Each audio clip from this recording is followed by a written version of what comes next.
Three new inductees into the Newcastle United Hall of Fame last night. Nick Woltemade has been on fire for Germany as he sends his country to the World Cup next year with 3 goals in their 2 games.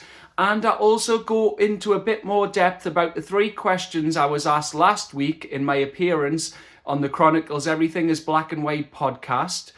Is Eddie Howe's job under pressure? Does he deserve the criticism he is receiving right now? And what can be done to fix it? Good afternoon, everyone. I hope you're all well and welcome back to the channel. It's been a wintry Wednesday in Wallsend, but the sun's been out, the snow's clearing, and it's turned to slush right now. Now, that was a lot of W's, and as Will Asula likes to say, there's been a lot of W's for Newcastle United in the international break, but I'll come on to Nick Woltemade. That's another W soon. But the first one is last night's foundation event. 3 inductees into the Newcastle United Hall of Fame. The first being our current gaffer, EddieHowe. Yes, he joined us 8th of November 2021. It's just been over his 4-year anniversary. And yeah, the gaffer deserves it, doesn't he? I mean, what he's done for us, he's transformed our identity, our ambition, our desire. He's brought hope back to the club. He represents himself so well. He's transformed the careers of players such as Joelinton, Jacob Murphy, Fabian Schär. He's got us to 2 cup finals, 2 Champions League campaigns, ended our trophy drought. So yeah, he deserves that. Eddie Howe, whatever happens from here on out, is a club legend. The next one is a former player of ours, but current co-commentator for BBC Radio Newcastle with Matthew Raisbeck. Yes, John Ando Anderson. The Dubliner played for us for 10 years from 1982 to 1992, making 337 league appearances and scoring 14 goals. And the final inductee is a posthumous award to our former player, captain and manager Glenn Roeder. Joined us in December 1983, staying until 1989, and he famously was part of the team in 1984 with Kevin Keegan that led us to promotion. He made 193 league appearances, scoring 8 goals, 219 appearances in all competitions. And he famously, as manager, after being out the game for 2 years, came back and when we looked on the brink of relegation, led us to 7th place in 2006-7 and an Intertoto Cup spot. He was then asked to stay on the following season, but unfortunately, because of his brain tumour that eventually did see him lose his life, then he had to step down. But it's a deserving award, a posthumous award for a true club great. Back to another win in the international break. Yes, big Nick Woltemade. He scored 2 goals away to Luxembourg in Germany's 2-0 win, and then he scored the opening goal against Slovakia the other night as they won 6-0. So I believe that's 4 goals he's now on for Germany, and he's on 11 goals in all competitions this season for club and country, 6 for us. And you know what? Nick Woltemade's not the problem, because I've seen this in the international break. Craig Hope done his article for the Daily Mail and he also done his videos. But Nick Woltemade for me isn't the problem. I've seen a lot of fans have been upset with what he wrote, but it's not Nick Woltemade's fault because, look, yes, I know he comes deep sometimes, but I've watched his interview for ESPN. I'll put it on the screen now, just the video, if you wanted to search for what it is. And it was a great interview. It was just like him growing up, like Werder Bremen, then going on to Stuttgart. And he was asked about like his game where he comes deep. And he says, well, he comes deep because in Germany, unlike the Premier League, the strikers are involved a lot. Because obviously, what was our formation? It used to be Alexander Isak, like playing off the last defender or getting in the box, and everything went through the wingers.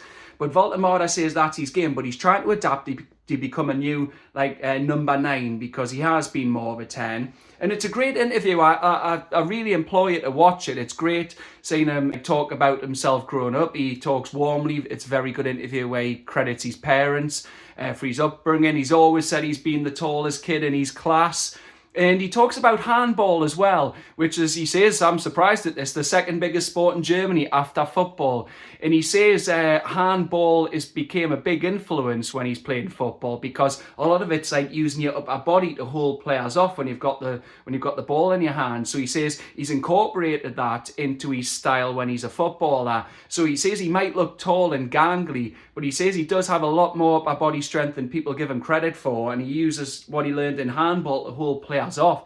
So that was fascinating. But he also talked about, yes, he was chucked in at the deep end. He said, look, I'm not complaining. It's the first time in my career I've been playing 3 games a week, but he loves playing Premier League football. He loves playing Champions League football. But he has acknowledged that he does want the help of Yoane Wissa, because some games he has admitted the pace of the Premier League, he is getting tired, and he wants another player there to play alongside him. Obviously, we might need to change formation, because Eddie Howe's paid the big money. He knows a lot more than me or any of you, but he'll have to find a way to get Yoane Wissa, Woltemade in a 4-3-3, and might need to change formation. I don't see how you get those two in a 4-3-3, a little man and a big man, unless I'm not seeing it. But yeah, it's a great interview. Please watch it, because he says he can't wait until Wissa's back. He loves playing the 3 games a week, but he understands that there's lots of games, so he'll need to be rotated. Yeah, it was a fantastic interview with him, so please do watch that. But yeah, he's not the problem, because if I tie this in with the videos I've done for the Chronicle, I really want to thank Andrew Musgrove for giving us another opportunity. It was my second one to provide videos for the Chronicles Everything is Black and White podcast, and we're asked, does Eddie Howe deserve the criticism he's receiving? Is his job under pressure, and what can be done to fix it? And Woltemade ties in with this in a way, because we're not playing a system that suits Woltemade, because a 4-3-3, it works when we've got Tino Livramento on the right and Lewis Hall on the left, because they're so good at carrying the ball, the progressive, and they get up the pitch, they drag the defence up, they drag the team up the pitch. But without them, Dan Burn and Kieran Trippier, no fault of their own, age catches up with all of us. I'm 38, I used to play full-back Sunday League, and it's a brutal position. And I played left-back, which I'll defend Burn for, I'm left-footed. But when they're not getting up the pitch, then what do the team do? So the defenders aren't getting up the pitch, the centre-backs, the full-backs aren't pushing up, so they can double up on our wingers. So then Woltemade's coming deep, you've got no runners in behind, and while it leaves the midfield 3, they're the ones who having to do the creativity, they're the ones who having to do the pressing, and then the other team can just sit off them. When they become tired and fatigued, we'll obviously make mistakes like we've done at West Ham, like we've done at Brentford, and then the other team can do one long ball over the top to Dan Burn and get in behind her. And I just feel like without Livramento and Hall, then we haven't got the wingers to get up and run in that space that Woltemade's creating in behind. So I think a tweak of formation would be what would fix it. And I'll get onto this first. Actually, it was the last question, but what do I think would fix that to help Woltemade out? Until Wissa's back, I feel, look, we might stick with 4-3-3 at home, because you've got the crowd on your side, you're higher up the pitch. But when it's away from home, although I reckon this could work at home, I wouldn't be upset to see 5 in defence against Manchester City this Saturday at tea time. But away, I reckon a 5-3-1-1 or a 5-2-3. Now, bear with us, you might think it's negative, but you can have 3 centre-backs. That would create more defensive solidity, and then your full-backs can push up. But I'll just say, if they're defending first, you've got the 5 who can tuck in. So you'd have Hall on the left, Tino on the right, or Trippier until Tino's back. He's probably on the bench against City. Then those 3 centre-backs, it means you've got that protection. Then if the full-backs push up, that'll occupy their wingers who will be marking them. That would probably free up Bruno in the middle. That would mean Bruno can drop in the space and get on the ball. But then if you're attacking, your full-backs could push up, but either side of your midfield. That would reduce fatigue on the midfield having to do the press. It would allow the creative players like Hall, like Tino, because they have been a lot more creative, like I said, the progressive, and Tonali and Bruno to get on the ball, or even a Jacob Ramsey if he's in for Joe Linton. And then what that means is the full-backs, if you've got that 5 in midfield, or even if one pushed on, you've got 4. That's still matching the numbers to most teams in midfield. And then one of your full-backs could push on, overlap with their winger, and then that would give the full-back something to think about. And then you'd have those runners in behind Woltemade, so him coming deep, even if you had a runner past him, like we used to do, it worked with Isak, because we had a 4-3-3, and Isak would either sit on the shoulder of the last man, and when you had the full-backs overlapping, like Burn and Trippier when they were younger, they could push on a little bit more, because Burn did do that in the 22-3 season and part of 23-4.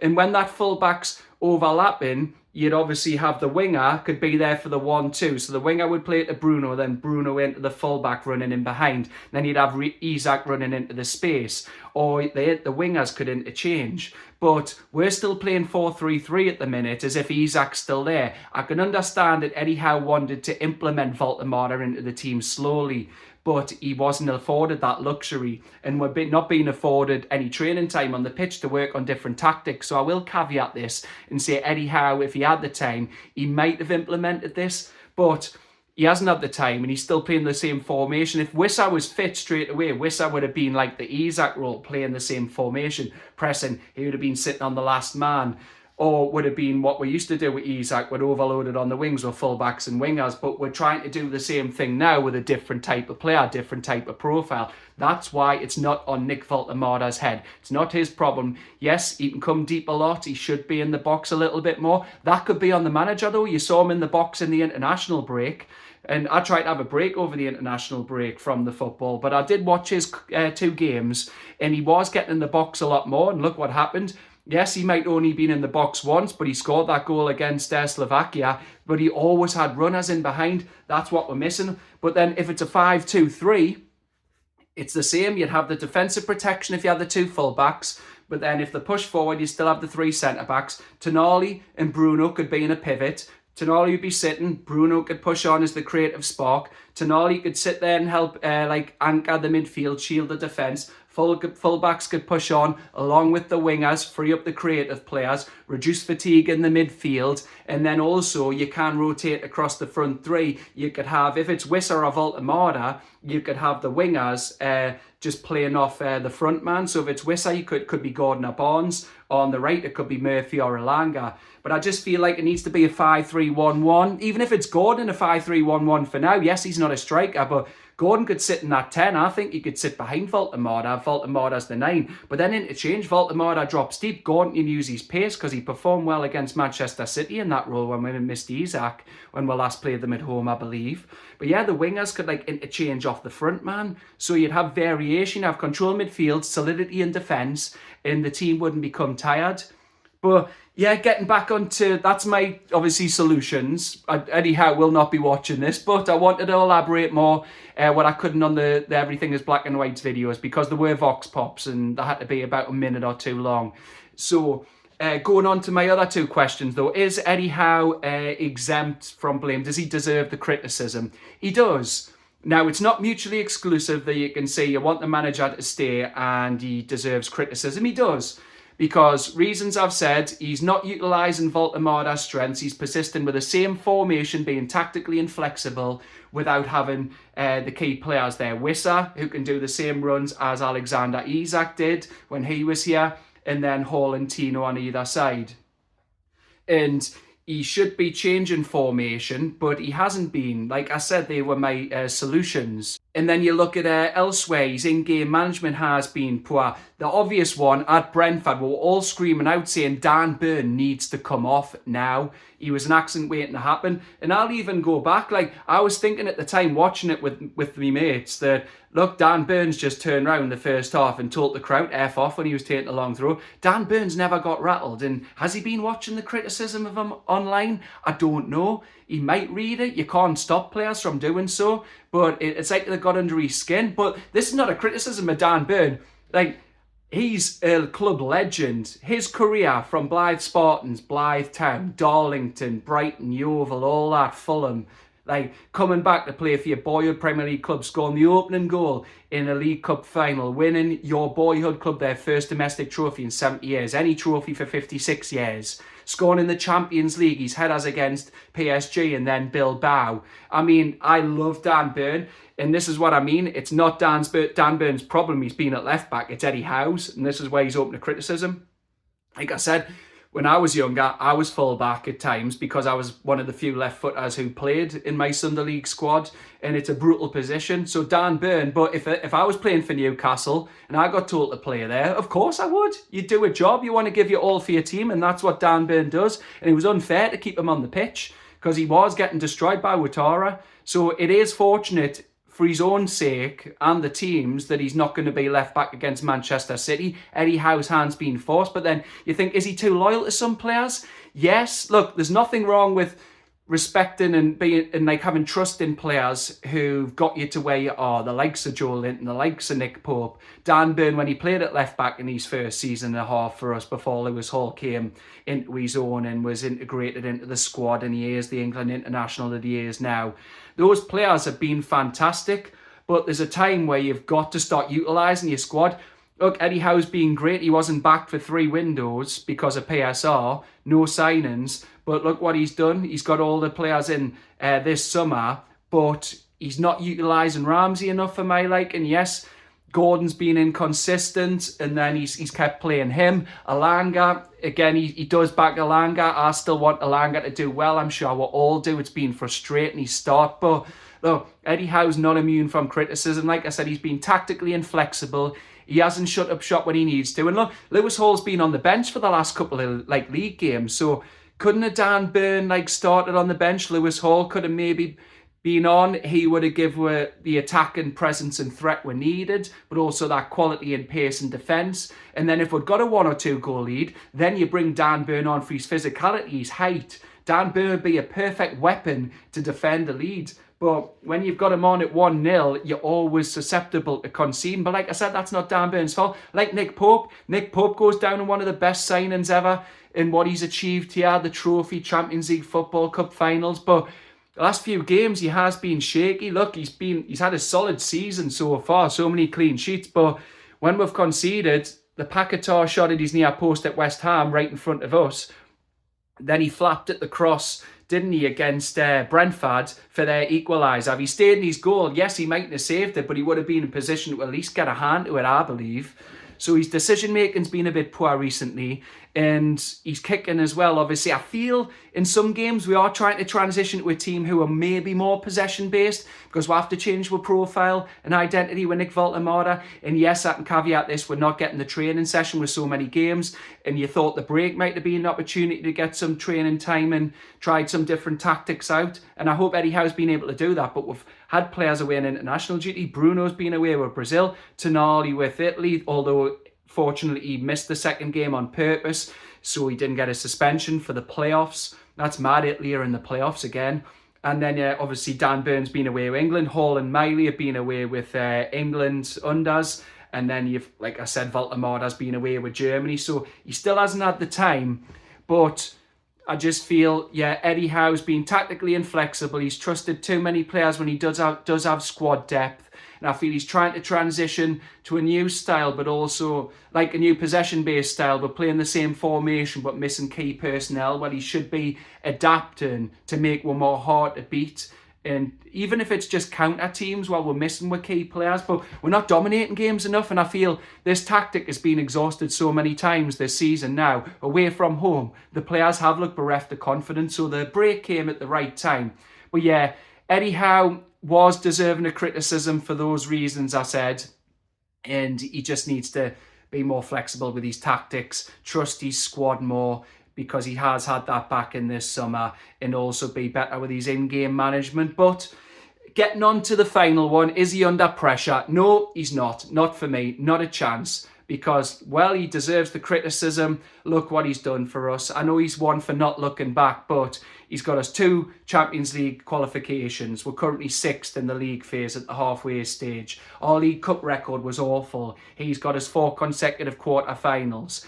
We are playing Fulham in a favourable tie next month, the week before Christmas. He's got us to 11th place after we were rock bottom, lifted a squad off the floor and survived against Leicester with games to spare. Then he's took us to 4th place. We've got big Champions League wins. He's took us to 2 cup finals, 7th place and 23-4 with the worst injury crisis ever, still getting us to 2 domestic cup quarter-finals, only missing out to Chelsea through Trippier's last-minute switch-off and going out on pens. And then he's got us 5th last season after no windows with any signings because of PSR, and then taking with the 5th place and winning a trophy ending with drought.